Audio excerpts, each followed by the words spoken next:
How have you guys felt your years so far? 9 months in. Because it's pretty much over. Trash.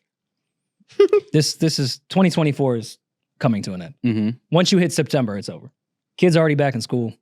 Yeah, It'll be Christmas by next week. Kids is definitely back in school. So far this year's been good. I've had a good year, I would say. This summer, I had plans on doing more this summer, and the older I get, the more I realize you can plan to do shit, go away. It's probably not gonna happen. But overall, the year so far, I feel like as an pretty good. older person, you should know that you don't have many left. So you should try to like really so I'm getting up at expand. 6:30 in the morning now. Just as soon as I gotta use the bathroom, I just stay up. That's an old person thing. Stay up. Just stay up. You go sit on the porch? Viagra. Stay up. Do whatever you gotta do. Don't go because it might be over. Stay up. Mm. You woke me up, eyes open, I'm good. That was a sign. Yeah. Got you. Get your ass up. Is there like a routine you have once you're up after that first piss? Sit on the toilet, try to unload the tank. Okay. Good. Good way to start. Yeah, then take a shower. Mhm. Get dressed. Depends. Might go to the gym upstairs. But then sometimes you find yourself watching TV or watching something online, and then you look up and 3 hours then pass. You're like, what the fuck? And that's how I felt about this year. Like 3 hours just passed? It was This probably- year has felt like you just scrolled through your phone. Yeah. It's probably been the most overwhelming year, I would say. Feels like life hit in two crazy different directions at the exact same time. And I've Which direction? work and family. Okay. Like I've never had to really balance the both of those two things. Like for real balance. Yeah. Thought you had to balance. And, I've been working for quite some time. So I've never felt overwhelmed per se. I've just felt like, oh, these are challenges and things to get over, fail at, whatever. Now these two things together have been the most overwhelmed I've ever felt in my life. Mm. And at a time when you're not allowed to be overwhelmed about either of them because they're both so important. Do you ever wake up in the middle of the night and be like, Yes. oh shit, I'm a dad? Yes, like when still Amara like kicks that? me in the face, Yeah. legitimately. You're like, oh shit, I have a child. I feel that every morning to this day. I mean, it's only been 18 months, but Do you I remember still much can't about your believe- life before being a dad? yeah. But what do you mean, like in general? No, because a lot of people I know when they have their first kid, they say like, I don't even remember my life before I had a kid. Like, it seems like I never even lived that life. Oh, I don't think I'm there yet at all. Because I'm actually reminded often like how much my life was different before. Yeah, it keeps Yeah, like, I coming don't- at you. To me, I think that's a bullshit. I think a lot of parents just be saying shit to say it. Mm. Like, yes, it is the most beautiful thing in the world, but it's way more challenging than it's even sold to be if you're doing it correctly. I was watching a bit of the episode with John Cena on Shay Shay, Club Shay Shay. Mhm. And he was saying how he doesn't want to have kids, he doesn't want to have children, and he's married. And then I was reading some of the comments, and people were saying, "Wow, it's refreshing to hear somebody be so secure within themselves and know who they are." And one girl in that was like, "Yeah, because what people won't tell you is parenthood is ghetto."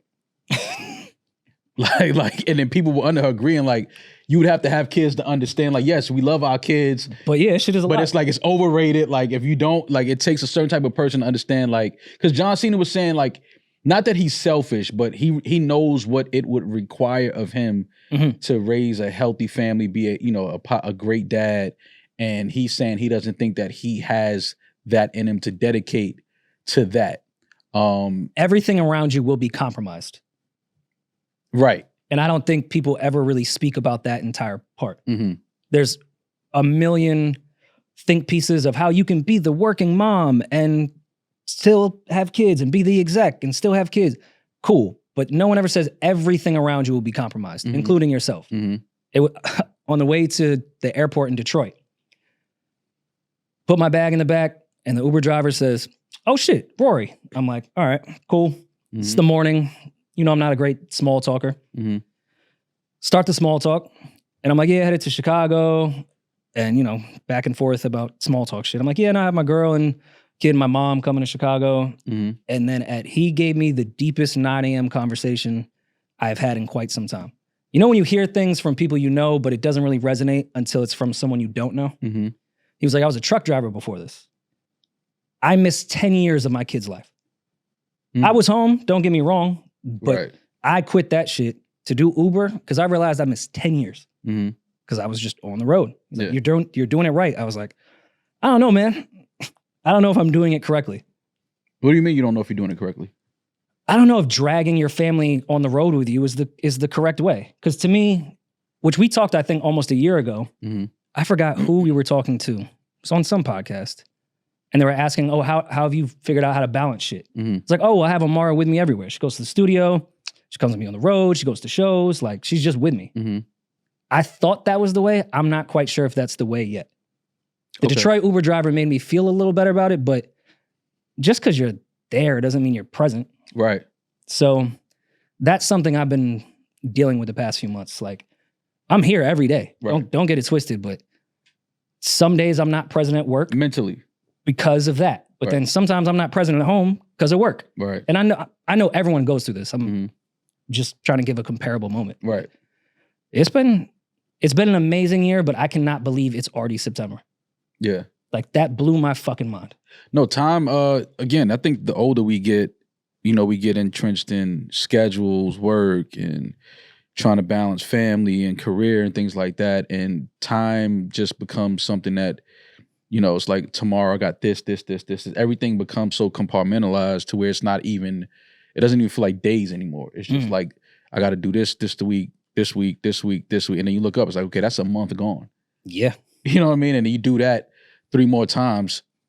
That's 3 more months gone. So it's like, I think the older we just get so caught up in what we're doing. And we sometimes lose sight of just stopping to enjoy day-to-day shit, enjoy the journey, enjoy experiences and things like that. Because we own like a system and a routine. A routine tends to make time move quickly.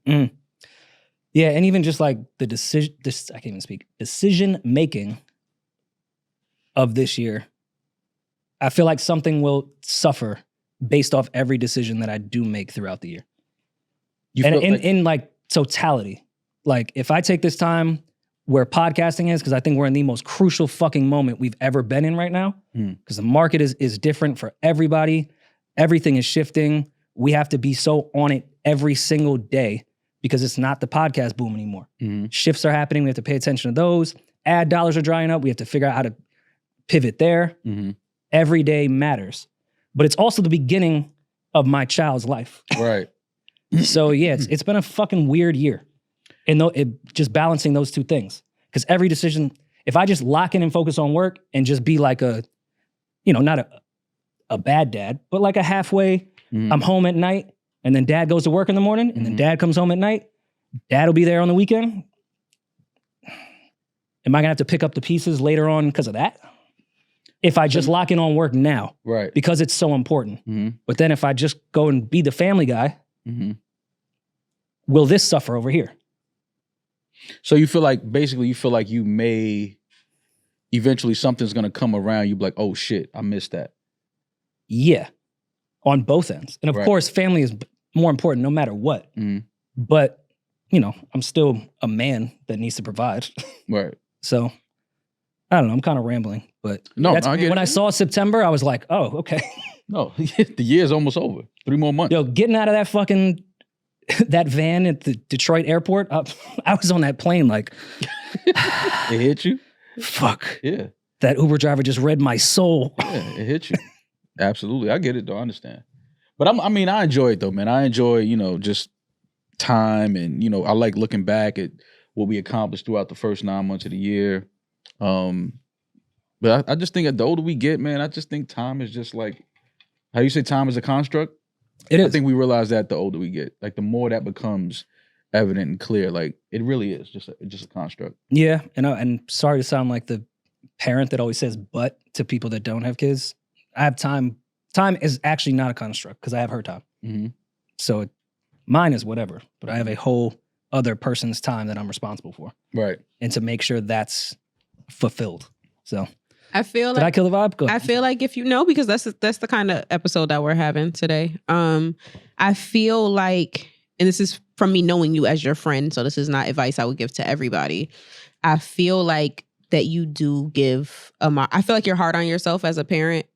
I feel like Amara is beyond good. She has a fucking amazing dad, and you give a lot of yourself to her. locking in on work at this point, she won't feel abandoned. I feel like if at any time you're going to do it, it would be now and not when she's 5, 6, 7, because that's when we start to realize that dad isn't really around. Right now, she'll notice, but you're not damaging her by working hard right now. No, and I don't want to make it sound like I'm absent. Like, she literally is around me at every moment possible, but being present in those moments, like having her in Chicago with my mom and Kia was great, but also like I'm focused on other shit too, like having her run around the green room, like. But to her, that is you being That's almost present. more selfish to me, I feel like, because it's fucked up her sleep schedule. It's fucked up her routine. Like, to me, that felt selfish when I got back. I was like, what? Like, all right, do I need to keep Amara with me on these trips? Because I'm fucking her routine that she's just learning at this point. Yeah. So, I don't know. No, Rory and